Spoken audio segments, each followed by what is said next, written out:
Now we are hanging up the rice to dry.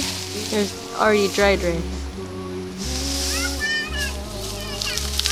And you take the bundle and kind of split it into a V shape and then hang them across the poles.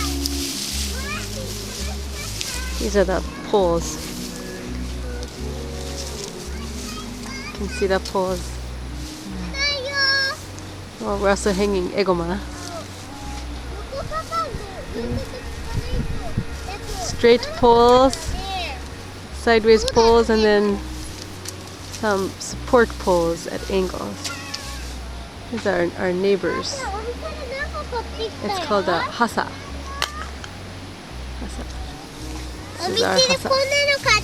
And hang the rice. You see the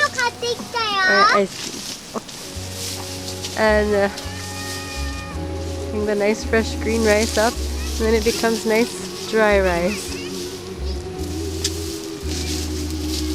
This is why tying it tight is important, because when you split it, if it's not tied tight, it will all fall apart.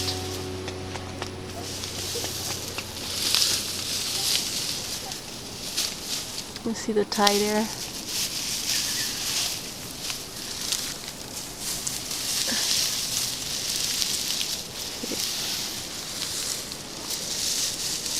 That's twisted and then pushed up under the twist.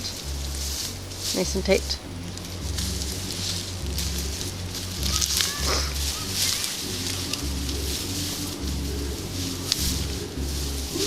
Two more.